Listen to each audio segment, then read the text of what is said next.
Queridos amigos, amigas, irmãos e irmãs, é com profunda alegria que nos encontramos uma vez mais para conversarmos a respeito das abençoadas páginas do Evangelho segundo o Espiritismo.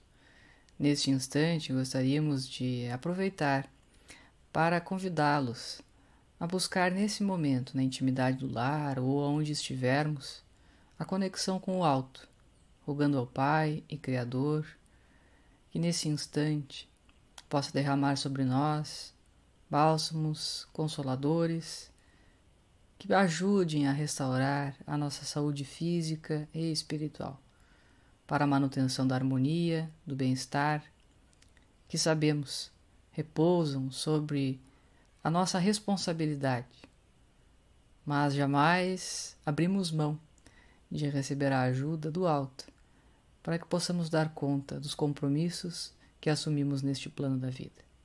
É com este pensamento, e profundamente gratos por aqui estarmos, que nós iniciamos as reflexões desta noite ou deste momento para quem estiver assistindo a gravação.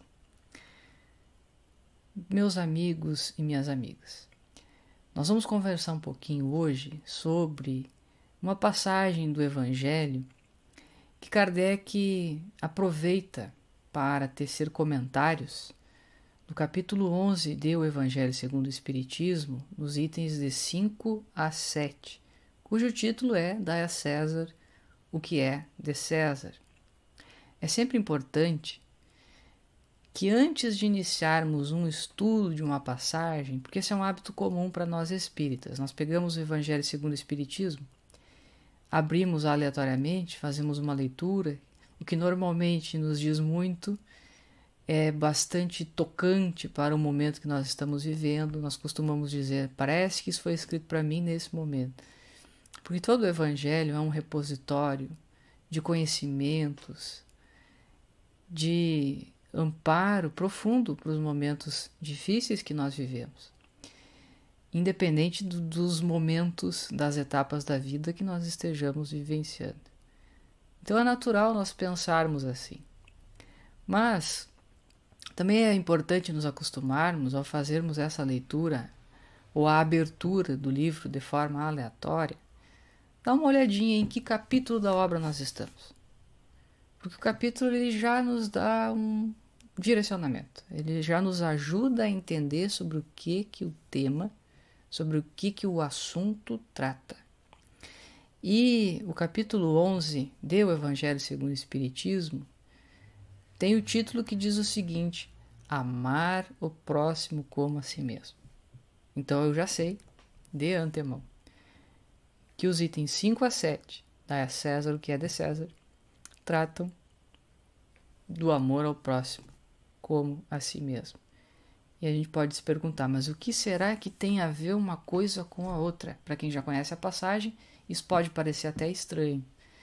Mas, para começarmos, uma vez que agora nós já nos localizamos, aonde estamos em o Evangelho segundo o Espiritismo, nós vamos pedir aqui a licença para os amigos para fazer a leitura do item 5. É um item curto, que nós encontramos lá em Mateus, no capítulo 22, versículos 15 a 22, ou em Marcos, no capítulo 12, versículos 13 a 17. Então essa é uma passagem evangélica, como dissemos, que Kardec extrai, traz para cá, e faz aquilo que ele faz em toda a obra.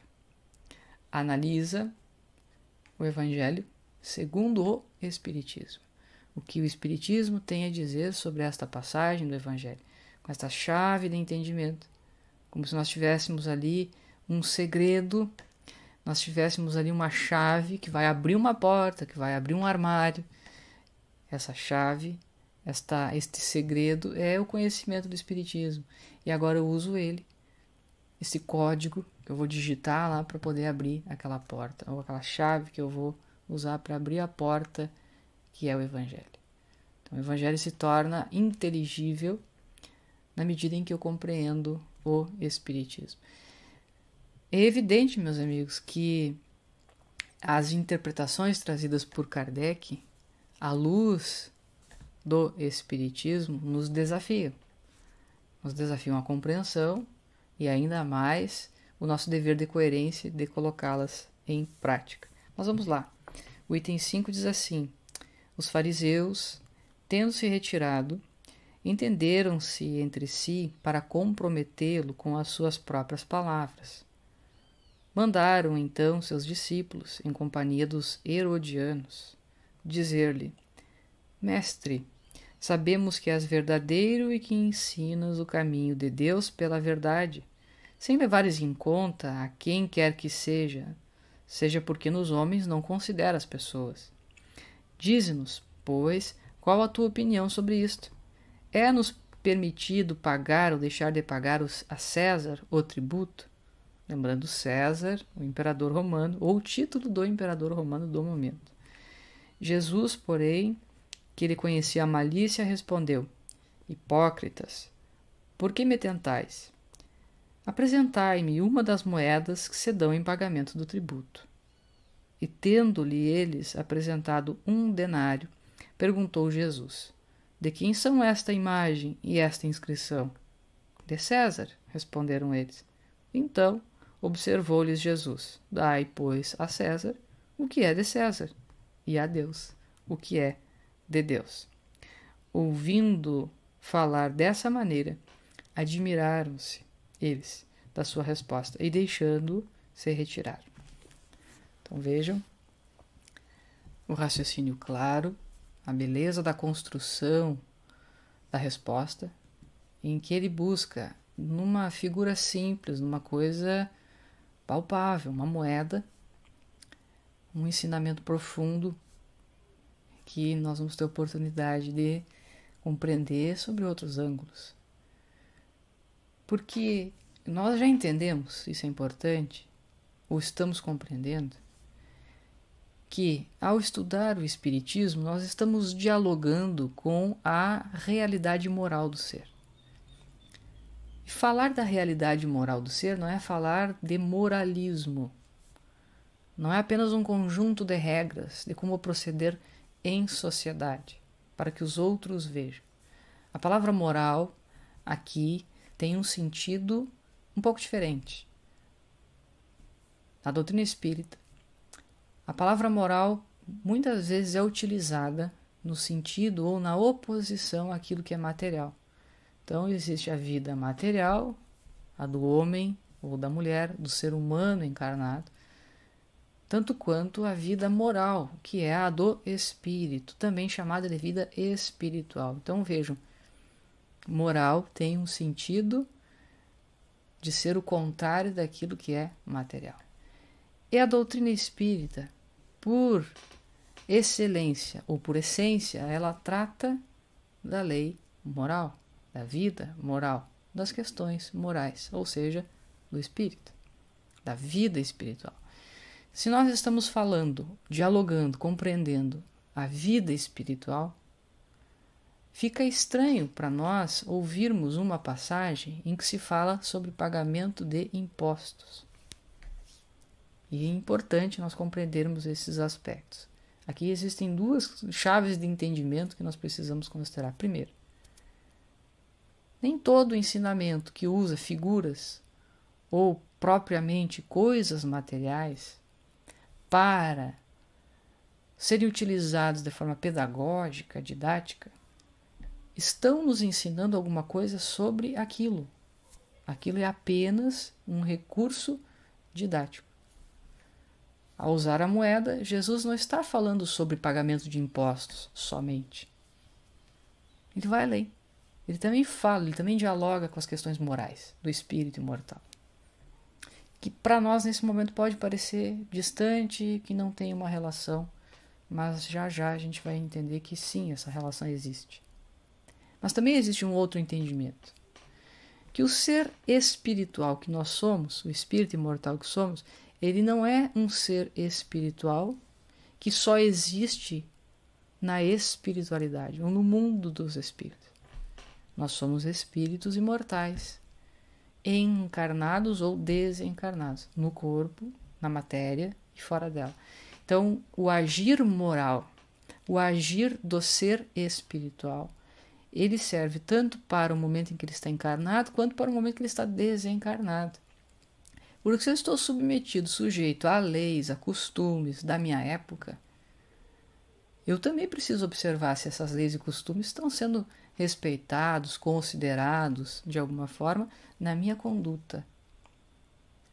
Porque isso também diz respeito da condição espiritual do ser.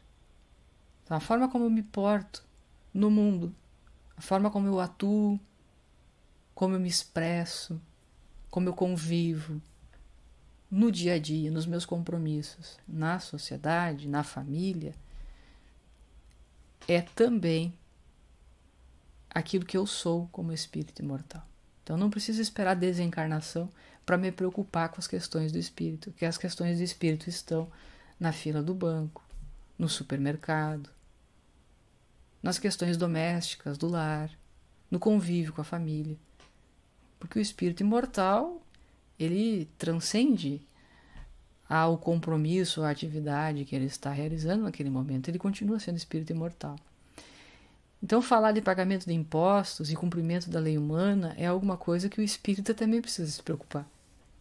Porque quando nós estudamos as leis morais e as leis humanas, a relação que há entre elas, que a lei humana ela muda, ela se modifica, porque depende da época, porque o homem progride, enquanto que a lei moral ou a lei divina não, porque ela é criada por Deus, perfeita, assim como ele. Então ela não muda, ela não precisa mudar. Então quando eu vejo esses dois aspectos da lei, eu posso pensar assim, bom, então eu preciso me preocupar em cumprir a lei divina, e os espíritos nos respondem que não. Nós precisamos nos preocupar em cumprir a lei humana e divina. Porque uma vez no mundo temos compromissos com o mundo, lei da sociedade. Uma das leis que nós encontramos também em O Livro dos Espíritos. Então veja, poderíamos aqui falar sobre um aspecto ou outro. Sobre a moeda enquanto a pagamento de impostos, e estaríamos ainda assim falando de espiritismo, ou da moeda falando de alguma coisa a mais, para a qual ela é apenas uma metáfora. E é o encaminhamento que nós vamos dar hoje, em especial, falando naturalmente de outras questões, mas em especial desta. Quando nós falávamos que Kardec traz uma passagem do Evangelho para dentro do Evangelho segundo o Espiritismo para estudá-la, explicá-la à luz desta doutrina, ele nos ensina a fazer isso raciocinando com base nos princípios que a doutrina espírita nos ensina.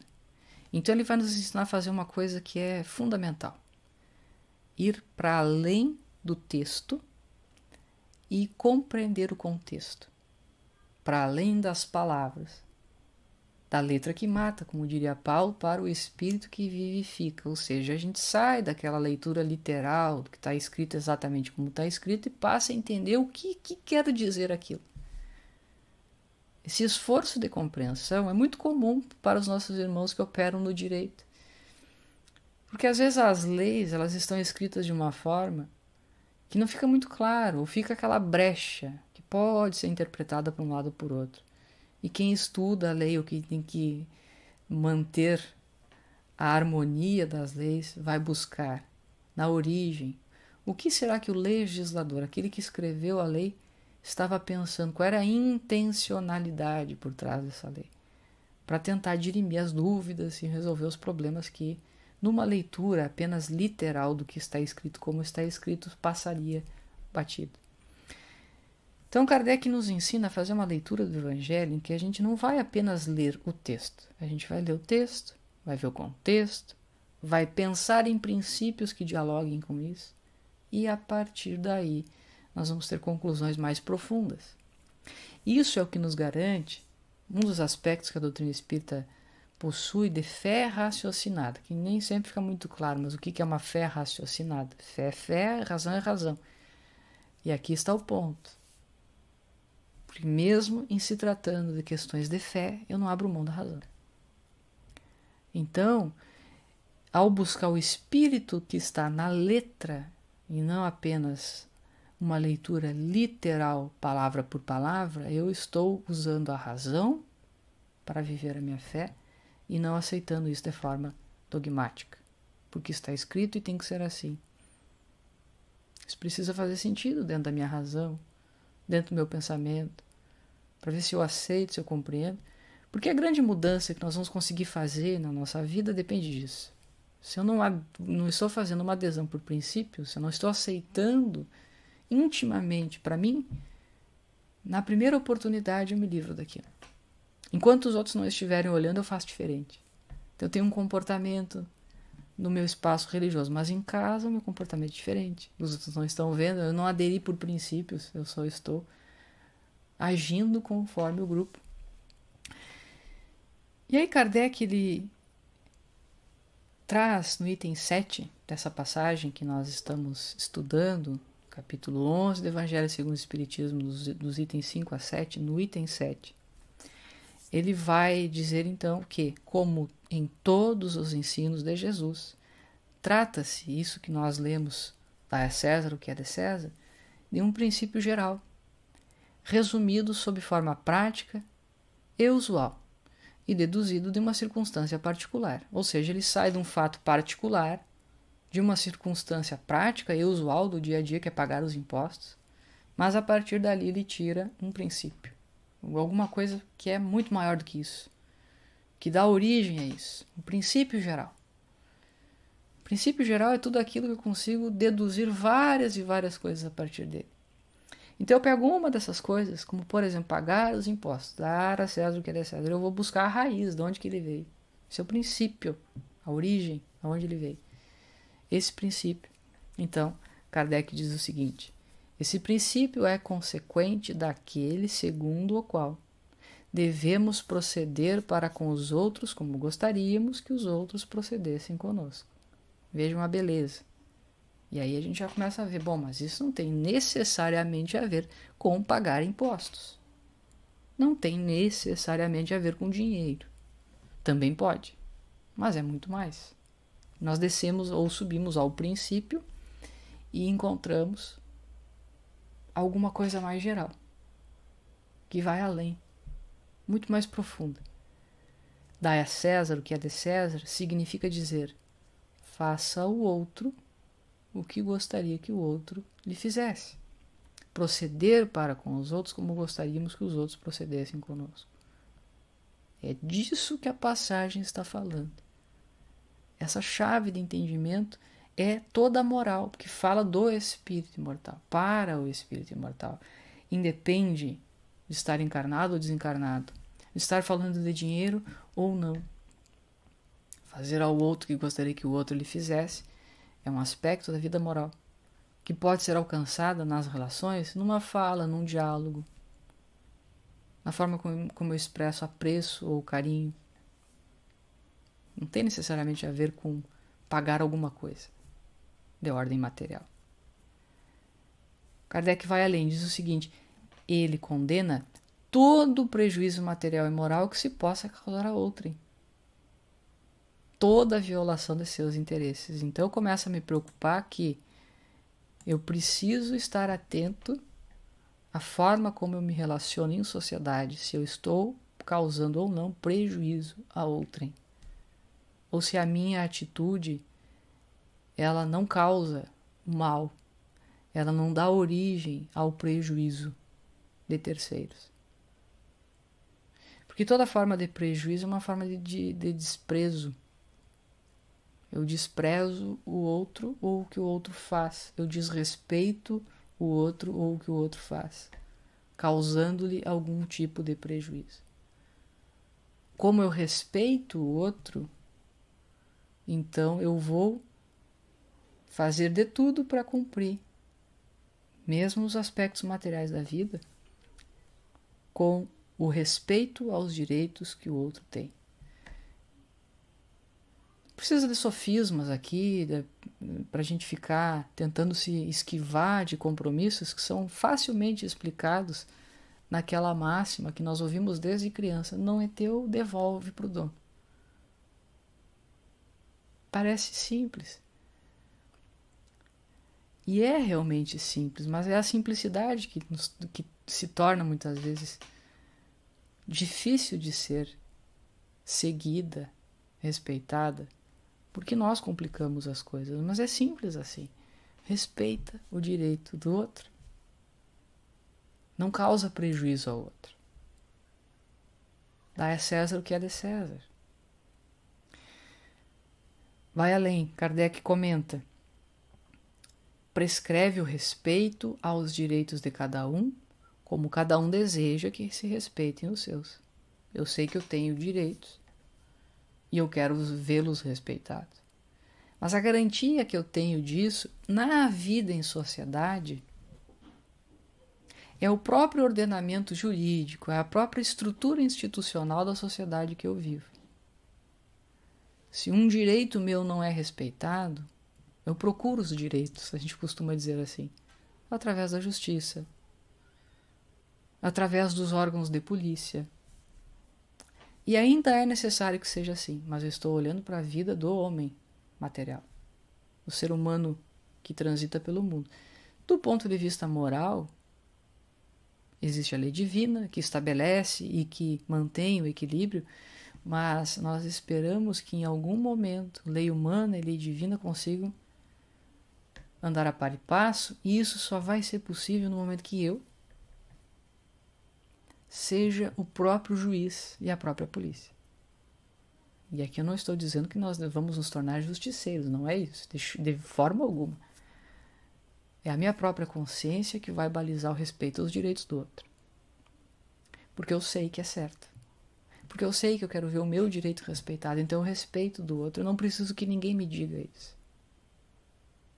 E finalmente, meus amigos, Kardec também diz, e esse é o ponto que nós gostaríamos de refletir com mais carinho: estende-se mesmo aos deveres contraídos com a família, a sociedade, a autoridade, tanto quanto os indivíduos em geral, qualquer tipo de compromisso. Assumir um compromisso com a família, com a sociedade, com a autoridade, com a sociedade enquanto instituições, ou mesmo com outros indivíduos. Fiz um compromisso, fiz um combinado, fiz um acordo. Me comprometi com alguém. Então, dar a César o que é de César é, em outras palavras, honrar os compromissos assumidos. Mas é honrar os compromissos assumidos sempre. Porque a passagem ou a discordância que levou que Jesus fosse interpelado, ela só aconteceu porque aquilo era uma questão irritante. Aquilo era alguma coisa que incomodava as pessoas, ter que pagar aquele imposto. Eu estou vivendo lá na minha terra, aquelas terras são invadidas,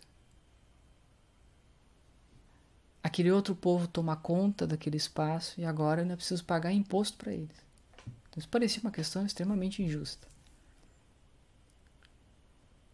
E trataram de tornar isso uma questão religiosa. No texto do Evangelho, Kardec faz um comentário nesse sentido, fica aqui a referência para quem quiser fazer a sua leitura na íntegra. A gente só vai fazendo alguns recortes aqui. Então, quando nós estamos lendo essa passagem, a gente vê claramente a contrariedade, o incômodo que isso causa para aquelas pessoas. É claro que quando mandam aquelas pessoas até Jesus, já estão ali tentando criar uma armadilha para lhe pegar, né? Dizendo, se paga, tu vai ficar a favor de alguns e contra outros, se dizer que não paga a mesma coisa, mas ele resolveu a questão no momento em que ele utiliza de uma imagem simples, a imagem da moeda, e mostra, bom, a moeda é de César, só devolve para ele. Ele deu uma resposta que ninguém esperava, mas a questão era irritante, a questão era incômoda. Isso nos ajuda a pensar que falar de honrar compromissos assumidos é falar de honrar compromissos assumidos mesmo diante das situações irritantes, dos desafios, das coisas complicadas e difíceis da vida.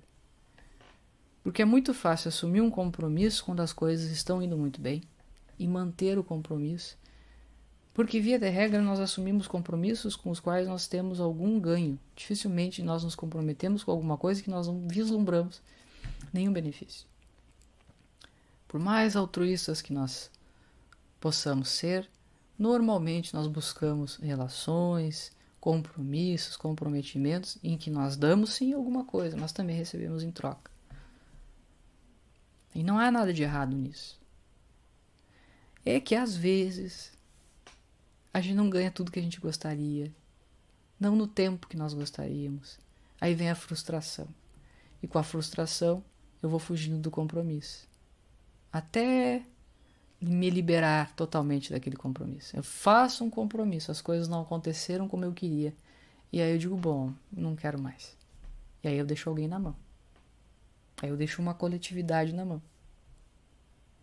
Simplesmente porque o meu interesse não foi atendido como eu gostaria. Uma frustração, que talvez ali na frente até ele fosse. O benefício até fosse maior, mas eu não suportei a carga.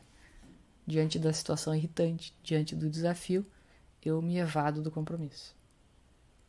Ou diante das afrontas. Eu faço um compromisso, mas é aquela coisa, quando a gente começa a fazer algo, vem a crítica. Parece que estão tentando sabotar o que eu estou fazendo. As pessoas não gostam de mim. Ninguém gosta do que eu faço, ninguém me elogia. Então eu me sinto afrontado. Ou facilmente me criticam. De forma injusta, gratuita, as afrontas. Bom, se é para fazer isso assim e receber esse tipo de recompensa ou reconhecimento, eu não quero mais. Então a pessoa também desiste quando afrontada. E às vezes a afronta é apenas de ordem material. Nós fazemos compromissos que são muito maiores do que as horas do dia que nós alocamos para a realização daquela tarefa. São muito maiores do que o comprometimento financeiro que muitas vezes nós fazemos para aquela tarefa. São compromissos de ordem moral que nós estamos fazendo pelo bem nosso, da nossa família, da sociedade, que a gente espera que dali venha alguma coisa boa que torne o mundo melhor. Isso pode ser alcançado no aspecto religioso, nas questões sociais, ou mesmo no trabalho. Mas aí vem alguma questão de ordem material e aí parece que a prioridade do momento é resolver aquela questão material e a gente abandona o compromisso que era todo espiritual ou todo voltado ao outro. E a gente esquece isso e vai tratar das questões que são apenas materiais. Vem uma dificuldade financeira. Eu acho que não estou sendo remunerado de forma suficiente. Eu vou lá, eu corro, eu faço. Me livro de uma série de compromissos que eram importantes para mim, mas agora eu preciso correr atrás de uma questão material importante. E nós não estamos dizendo com isso que a gente deva descuidar das questões materiais da vida. Pelo contrário, às vezes não há outro caminho. Mas a gente precisa se perguntar, será que é mesmo necessário se desfazer de compromissos importantes para a nossa transformação como seres espirituais? Porque afinal de contas é para isso que nós estamos aqui. Diante do primeiro desafio que aparece, seja pela frustração, pela afronta, ou mesmo pela dificuldade material momentânea, precisamos avaliar. Não há uma resposta aqui que atenda a todos os casos. A gente precisa realmente fazer uma avaliação sincera, mas o que nós convidamos aqui, meus amigos, é avaliar se nós estamos entregando a César o que é de César, fazendo ao outro o que nós gostaríamos que o outro nos fizesse, se essa tem sido a nossa máxima de bem proceder. Com essa pequena reflexão, nós nos despedimos, rogando ao alto que possa, nesse momento, uma vez mais, se manter ao nosso lado, no momento das discussões, das questões irritantes da vida, dos momentos desafiadores, especialmente quando nós pensamos, ou se pensarmos, em abandonar compromissos que são importantes na família, na sociedade, com o outro, para que nesse instante possamos receber o amparo dos bons espíritos que estejam ao nosso lado, nos lembrando que o compromisso que assumimos com o outro é um compromisso que assumimos diante da nossa própria consciência, que é importante para a nossa transformação íntima, para nos tornar criaturas melhores. E se Deus assim o quiser, que isso também possa render frutos para a sociedade, para a vida em comum.